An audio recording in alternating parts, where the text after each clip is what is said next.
Hello friends, welcome to SSC coaching centre. Simplification का ये part आपको सीखना बहुत जरूरी है क्योंकि प्रश्न 100% पूछा जाता है इसमें से। तो चलिए स्टार्ट करते हैं। आपको देखो दो प्रश्न दिखेंगे जिसमें सेम क्वेश्चन है, बस फर्क इतना है कि ये संख्या प्लस में चल रही है और ये नीचे वाले क्वेश्चन में माइनस में चल रही है। तो प्लस और माइनस का देख लेते हैं। जब कोई भी इस तरीके का प्रश्न हो, स्क्वायर रूट में संख्या चले और सेम संख्या चले, जैसे यहां पे 12 प्लस 12 प्लस 12 प्लस और ये इनफाइनाइट तक जा रहा है, चलता ही जा रहा है। इनफाइनाइट का मतलब अनंत तक जाएगा। तो आपको इसका सॉल्यूशन क्या करना है? देखिए इसका सॉल्यूशन है, आपको ये जो संख्या चल रही है स्क्वायर रूट के अंदर, इसके फैक्टर करने हैं और फैक्टर कैसे करने हैं वो भी सीख लीजिए। देखिए आप 12 के फैक्टर यहां क्या कर सकते हो, 12 के फैक्टर 1 गुने 12 कर सकते हो, दूसरा 12 का फैक्टर 2 गुने 6 कर सकते हो, तीसरा 12 का फैक्टर 3 गुने 4 कर सकते हो। ये कर सकते हो कि नहीं? लेकिन कौन सा फैक्टर हमारा सही है? ये वाला फैक्टर सही नहीं, ये वाला भी सही नहीं, ये वाला फैक्टर हमारा सही है। क्यों सही है? हमको ऐसा फैक्टर करना है उनके बीच का अंतर 1 आ जाए। तो 3 और 4 के बीच का अंतर 1 आ गया, जबकि इसका अंतर भी 1 नहीं था और इसका भी 1 नहीं था। तो हमको ऐसा फैक्टर करना है जिन संख्याओं के बीच का अंतर 1 आ जाए वो सही फैक्टर है। अब क्वेश्चन अगर प्लस में चल रहा है तो फैक्टर की बड़ी वाली संख्या आंसर होगी। बड़ी वाली संख्या क्या है? 4, मतलब 4 आपका आंसर हो जाएगा। ठीक है। अब नीचे क्वेश्चन में देखो 20 माइनस 20 माइनस 20 माइनस चलता जा रहा है। तो मुझे क्या करना है? फैक्टर करने हैं इसके। तो इसके फैक्टर क्या हो सकते हैं भाई? 10 गुने 2 इसके फैक्टर हो जाएंगे। ठीक है। दूसरा फैक्टर क्या हो जाएगा इसका? 10 गुने 2 हो गया, एक 4 गुने 5 हो जाएगा और एक और हो जाएगा इसका 5 गुने 4। 4 का 5 से कर दो या 5 का 4 से कर दो, एक ही बात है। तो यहां पे आपको क्या करना है? ऐसे फैक्टर करने थे जिनके बीच का अंतर 1 आया।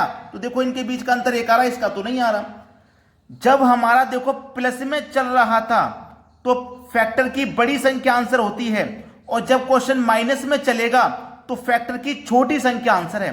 तो 4 और 5 में छोटी संख्या क्या है? 4। तो आपका यहां पे भी आंसर 4 ही है। याद रख लेना, जब प्लस में क्वेश्चन रहे तो फैक्टर की बड़ी संख्या आंसर और माइनस में क्वेश्चन रहे तो फैक्टर की छोटी संख्या आंसर। अब आपके दिमाग में एक बात ये चल रही है कि सर अगर ऐसी संख्या दे दे जिसका फैक्टर ही ना हो, जैसे मान लीजिए आपको 17 दे दिया, तो इसका तो फैक्टर आएगा नहीं। तो इस सवाल को कैसे करते हैं? आपको ये वीडियो पूरा देखना है, पूरी जानकारी मिलेगी, पूरा वीडियो देखिए। चलिए अब देखते हैं अगला सवाल।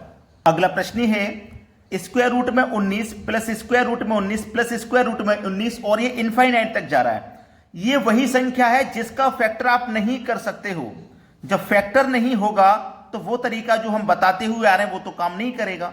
तो यहां पे देखिए क्या करना है आपको, कभी भी ध्यान रखना, कभी भी ऐसा क्वेश्चन रहे जिसका फैक्टर ना हो।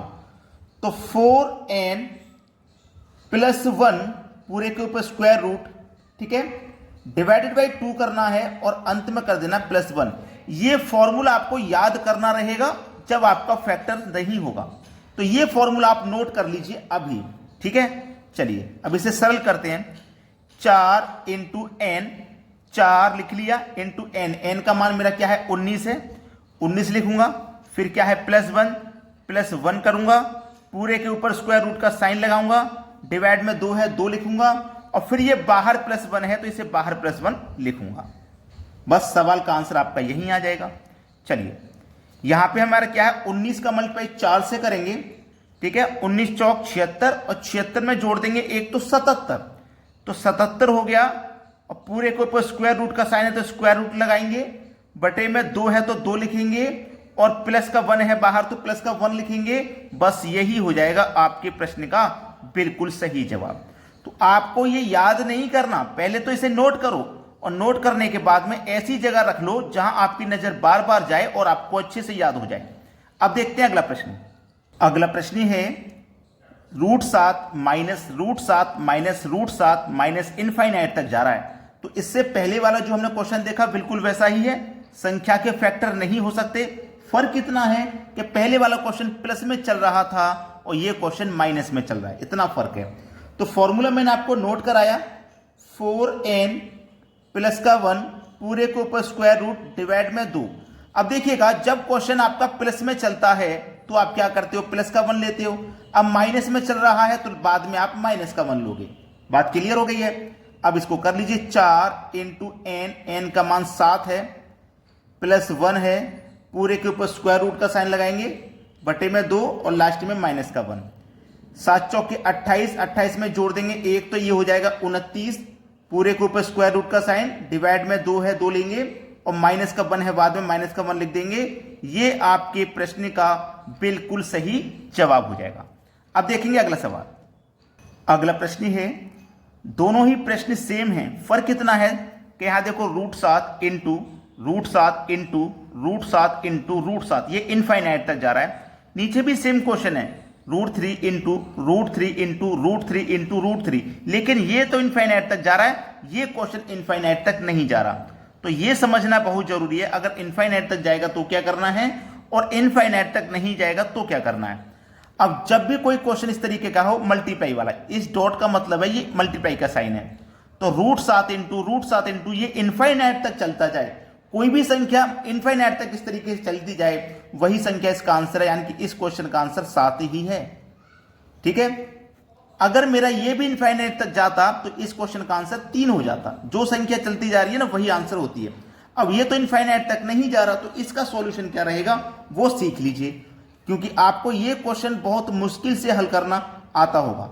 तो n बराबर आपकी कौन सी संख्या चल रही है, यहां पे 3 चल रही है, तो आप क्या करोगे 3 ले लोगे। 3 ले लिया, 3 का क्या करोगे पावर 2 करोगे। 3 ले लिया, 3 की पावर क्या करोगे 2। अब देखिएगा 1 2 3 4, 4 बार आया है ना 3, तो आपको क्या करना है 4 - 1 डिवाइडेड बाई 2 की पावर 4। बात समझ में आ गई है, तो ये क्वेश्चन अभी हल हो जाएगा। इसको मैंने पहले ही बोला कि सभी बच्चों को ये करना नहीं आता होगा। 3 दिया जा रहा है, 3 ले लो, 3 का स्क्वायर करो। 4 बार दिया गया है, 4 लेना है -1, 4 बार दिया गया है 2 की पावर 4 करना है। चलिए अब यहां पे इसको हल आसानी से किया जा सकता है। 2 की पावर 4 का मान कितना होता है, 2 की पावर 4 का मान 16, 16 में से करेंगे हम -1 तो कितना आ जाएगा 15, कितना आ जाएगा भैया 15 आ जाएगा। ठीक है, बटे में कितना है 2 की पावर 4, 2 की पावर 4 का मान कितना हो 16। अब ये 3 रह गया ना, तो 3 को यहां लिख दो भाई, पूरा ये 3 के ऊपर ही तो है, तो पहले तो मैंने इसको सॉल्व किया है, 3 के साथ है ये, तो 3 पूर्णांक 15/16 ये आपके प्रश्न का बिल्कुल सही जवाब हो जाएगा। अब देखते हैं अगला सवाल। अगला प्रश्न है बहुत इंपॉर्टेंट प्रश्न। यहां पे क्या है √4 plus √4 minus √4 plus √4 minus plus minus plus minus, ऐसे ही अनंत तक चलता हुआ जाएगा। ये तो कैसे करेंगे भाई, अनंत तक जब चलता हुआ जाएगा तो कैसे करना है। और नीचे भी सेम क्वेश्चन है, फर्क दोनों में ये है कि पहले तो यहां पे प्लस से स्टार्ट किया गया और यहां पहले माइनस से स्टार्ट किया गया, तो दोनों में कोई ना कोई लॉजिक तो होगा। ये प्लस से स्टार्ट हो रहा है और ये माइनस से स्टार्ट हो रहा है। चलिए इसको देखेंगे कैसे होगा। ये फॉर्मूला मैंने आपको एक बताया था, अब यहां पे एक दूसरा फॉर्मूला बता रहा हूं, उसको आप जरूर नोट कर लीजिएगा। ठीक है, जरूर नोट कर लेना आपको जो फॉर्मूला मैं आपको बता रहा हूं। यहां पे देखिएगा 4n - 3 + 1 डिवाइडेड बाई 2, और इस पूरे के ऊपर क्या कर देना है स्क्वायर रूट का आपको साइन लगा देना है। ठीक है, स्क्वायर रूट का साइन लगा देना है। तो चलिए 4 इंटू n का मान 4 है तो 4 लिख लीजिए, -3 है तो -3 लिख लीजिए, पूरे के ऊपर स्क्वायर रूट का साइन डिवाइड में 2, ये प्लस बाहर है ना, तो ये +1 आपका बाहर रहेगा। क्लियर, देखो ये प्लस से स्टार्ट हो रहा है क्वेश्चन, तो ये प्लस का 1 है, यहां माइनस से स्टार्ट हो रहा है तो माइनस का 1 आ जाएगा बाद में। बस समझ में आया ना। तो 4 चौकू 16, ठीक है, कितना हो गया 4 चौकू 16, और 16 में से क्या करेंगे 3 को घटा देंगे तो 13 हो जाएगा। 13 ऊपर कितना 13 आ गया स्क्वायर रूट में, बटे में 2, अब ये प्लस में चल रहा था तो ये +1 आ जाएगा। बस यही हो जाएगा आपके सवाल का बिल्कुल सही जवाब। क्लियर हुआ। नीचे वही फॉर्मूला नोट कराऊंगा, 4n - 3, ठीक है, स्क्वायर रूट ऊपर बटे में 2, अब ये माइनस में चल रहा है तो आपको ये माइनस ले लेना है। तो 4 n का मान 5 - 3 बटे में 2 -1, 4 पंजे 20, 20 में से -3 कर देंगे तो 17 बचेगा, स्क्वायर रूट का साइन बटे में 2 और -1। बस ये इस सवाल का सही जवाब है। क्लियर हुआ ना सभी को दोनों प्रश्न। अब देखते हैं अगला सवाल। अगला प्रश्न है 106 - 32 + 25 - 81। इस तरीके का प्रश्न भी परीक्षा में बहुत आता है। इस क्वेश्चन को हमेशा पीछे से किया जाता है, ध्यान रखना। जैसे मैं इस 81 का स्क्वायर रूट करूंगा तो आप जानते हैं 81 का स्क्वायर रूट 9 होता है, 9 होता है ना, तो मैंने स्क्वायर रूट करके 9 लिख लिया। अब ये माइनस की संख्या थी तो मैं इसे माइनस कर दूंगा 9 को, यानी कि 25 में से माइनस कर दूंगा 9, तो माइनस कर दूंगा 25 में से 9, कितना बचेगा 16। तो ये जो 16 है ये स्क्वायर रूट के अंदर ही तो होगा, तो 16 का जब आप स्क्वायर रूट करते हो तो आपको कितना मिलेगा 4। अब देखो ये प्लस है, यहां माइनस था तो हमने माइनस किया, यहां प्लस है तो प्लस कर देंगे, तो प्लस कर देंगे हम 4, 32 में जोड़ दो 4 हो जाएगा 36। अब स्क्वायर रूट में है तो 36 का स्क्वायर रूट 6 हो जाएगा। अब ये माइनस में है तो 6 को माइनस कर दोगे, 6 को माइनस कर दोगे, 106 में से 6 माइनस कर दोगे 100 बचेगा। अब स्क्वायर रूट में है तो 100 का स्क्वायर रूट आप जब हल करोगे तो 10 मिल जाएगा आपको, आपका आंसर कितना मिलेगा 10 मिल जाएगा।